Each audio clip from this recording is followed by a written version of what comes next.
você sabe o que é COP27?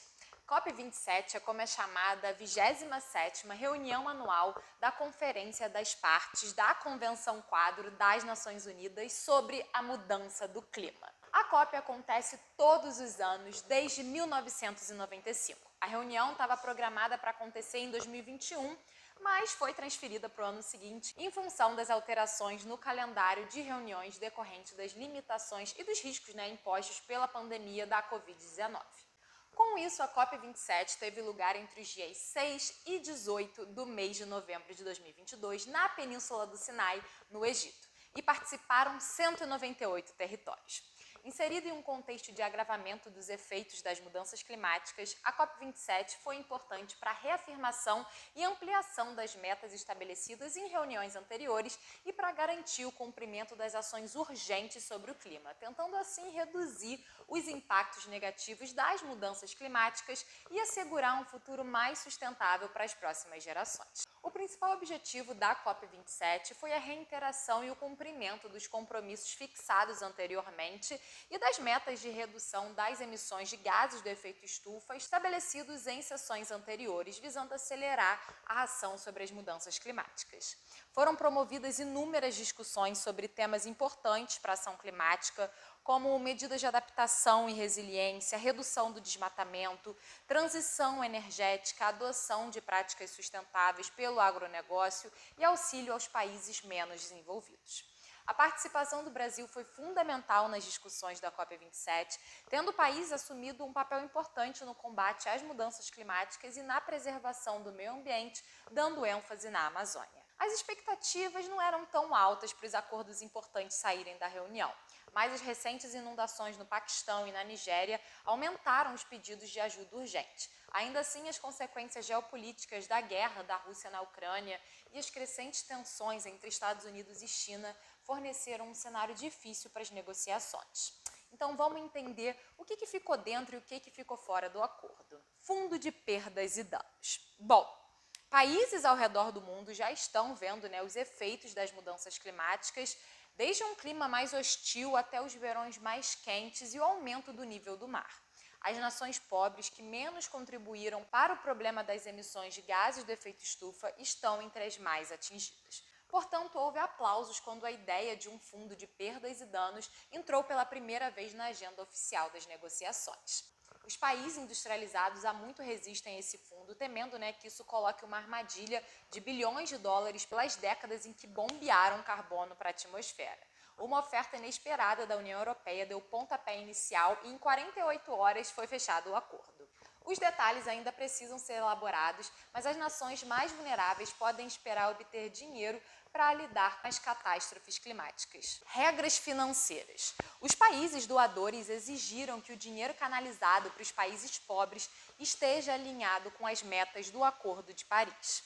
Alguns países em desenvolvimento têm resistido a isso, temendo que isso distraia as discussões sobre o dinheiro que os países ricos prometeram, mas até agora ainda não entregaram, para ajudá-los a se adaptar às mudanças climáticas e reduzir as suas emissões. Os negociadores não conseguiram chegar a um acordo sobre a questão e agora ela será retomada em Dubai ano que vem. Outro ponto, manter a meta de 1,5 graus Celsius viva. Os cientistas alertam que as chances estão diminuindo para limitar o aquecimento global a 1,5 graus Celsius, conforme estabelecido no Acordo de Paris em 2015. Em vez de diminuir as emissões de gases do efeito estufa, eles ainda estão aumentando. Mas há um progresso. Antes de Paris, o mundo caminhava para 4,5 graus Celsius de aquecimento até o final do século, em comparação aos tempos pré-industriais. Previsões recentes reduziram para cerca de 2,6, graças às medidas tomadas ou os compromissos firmados que os governos já assumiram. Os ativistas esperavam que os países na região no Egito encorajassem os países a estabelecer metas mais ambiciosas, mas eles ficaram desapontados. Os negociadores concordaram em confirmar as promessas feitas na cúpula do clima no ano passado na Escócia, mas um pouco mais.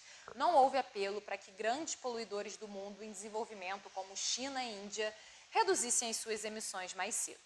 A questão dos combustíveis fósseis. As negociações do ano passado terminaram com um acordo para reduzir gradualmente o uso de carvão. A primeira vez que um combustível fóssil, né, foi explicitamente nomeado, envergonhado e noticiado em nível internacional. A Índia, que estava insatisfeita com essa mudança, esse ano fez um apelo surpresa para que o petróleo e o gás fossem reduzidos também. Mas a proposta não foi aprovada. Vários pactos foram firmados entre nações ricas e em desenvolvimento nos últimos meses para acelerar essa mudança em direção à energia limpa. No entanto, houve um desapontamento entre os ambientalistas pelo fato da reunião incluir energia de baixa emissão, que alguns afirmam incluir gás natural como combustível fóssil, em uma resolução sobre a transição para a energia limpa. A questão do metano. Houve uma nova aliança de países, incluindo os Estados Unidos, se comprometendo a reduzir a quantidade de metano, poderoso gás do efeito estufa, liberado na atmosfera em 1/3 até 2030. A lista de países que apoiam essa promessa cresceu esse ano, chegando em cerca de 150. Até a China disse que trabalharia para reduzir as emissões do metano. Créditos de carbono. Discussões de longa data sobre as regras de comércio de emissões não conseguiram avançar muito. Os ativistas do clima criticaram que as brechas já existentes nas regras já fracas para os mercados de comércio de emissões podem permitir que os poluidores continuem bombeando carbono na atmosfera, enquanto afirmam que estão cumprindo as metas internacionais, simplesmente pagando a outros para compensar as suas emissões. Especialistas disseram que as regras atuais dificultam a transparência e a linguagem importante sobre a proteção dos direitos humanos foi diluída, gerando temores de que os povos indígenas, em particular, possam sofrer como resultado dos mercados de carbono, por exemplo, sendo forçados a deixar suas terras ancestrais para dar lugar a projetos florestais usados para vender compensações de emissões.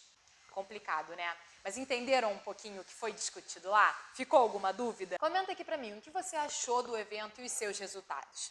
Será que isso vai dar em alguma coisa?